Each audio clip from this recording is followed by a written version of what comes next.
Sir మీకు గుర్తుందా last time 30/21 తర్వాత మీరే ఫోన్ చేశారు. అంటే నాకు చాలాసార్లు చెప్దాం అనుకున్నా సార్ మీకు. ఈరోజు సందర్భం వచ్చింది కాబట్టి చెప్తున్నా. లాస్ట్ టైం కూడా చెప్పలే. ఐ వాజ్ కొంచెం నర్వస్ ఉండే. మీ అంతటా మీరు ఫోన్ చేసి నాన్న చైతన్య ఇలా నేను పలానా పలానా ఇది అది అని ఇంత పెద్ద నాకెందుకు ఫోన్ చేశారు నాకు అర్థం కాల ఫస్ట్. నేను అదేంటి అంటే ఇంటర్వ్యూలో చూస్తాం కానీ నాకెందుకు ఫోన్ చేస్తారు, సరే సార్ చూద్దాం అన్నాను. మళ్ళీ ఇంటర్వ్యూకి వచ్చాను. ఇంటర్వ్యూ చేస్తున్నప్పుడు కూడా ఐ వాజ్ ఇంటర్వ్యూ చేస్తున్నా కానీ why would such big you been there for a long time. So I was just coming on to the platform. అప్పుడప్పుడే వస్తున్నా. అంతమందిలో మీరు రోజు చాలా మంది చూస్తారు. అంతమందిలో ఇన్ని పట్టుకొని నాన్న మనం ఒకసారి ఇంటర్వ్యూ చేద్దాం, యూ డోంట్ హ్యావ్, మీరు ఇంటర్వ్యూ చేద్దామంటే పెద్ద పెద్ద వాళ్ళ దగ్గర నుంచి వచ్చి కూర్చుంటారు. అలాంటిది నన్ను మీరు పిలవడము I felt really happy sir.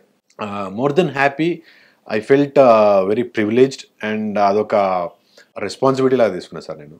So I'm here today for the second time. I feel very very special sir. Thank you so much. Brahmanandam garu ఒకసారి మాట చెప్పాడు, that always keep it in mind. అదేంటంటే ఒక 60 ఏళ్ళు వచ్చినవాడు లేకపోతే ఒక 65 ఏళ్ళు వచ్చిన వాడి గురించి నువ్వు ఏదైనా మాట్లాడచ్చు, ఏదైనా అనొచ్చు.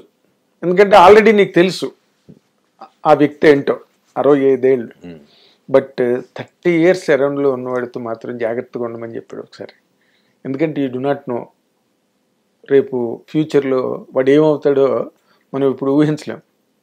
ఒక ఎంజీఆర్, ఒక ఎన్టీఆర్, ఒక చిరంజీవి గారు, ఇలా ఎవరు ఆ రోజు రాంగ్గా హ్యాండిల్ చేసిన వాళ్ళందరూ కూడా గాన్ విత్ ది విండ్. జాగ్రత్తగా ఇప్పుడు మీలాంటి వాళ్ళతో చాలా జాగ్రత్తగా ఉండాలి. ఎందుకంటే మీకు టాలెంట్ ఉంది, ప్యాషన్ ఉంది, ఎక్సైట్మెంట్ ఉంది, కన్విక్షన్ ఉంది, కమిట్మెంట్ ఉంది, హార్డ్ వర్క్ ఉంది. ఇంతకన్నా సక్సెస్ అవ్వడానికి మనిషికి ఇంకేం ఉండవు.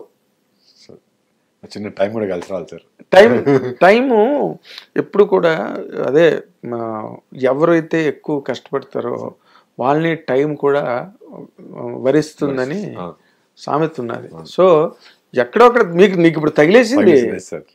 నేను అప్పుడు ఎక్స్పెక్ట్ చేసింది ఇప్పుడు తగిలింది కదా. అంటే నేను ఎక్కడ సర్ప్రైజ్ అయినంటే సార్, నాకు ఎంత కాన్ఫిడెన్స్ ఉన్నా అవతల వాళ్ళు మనం ఏంటో ముందే గ్రహించగలిగినప్పుడు that gives you special feeling sir. Yes,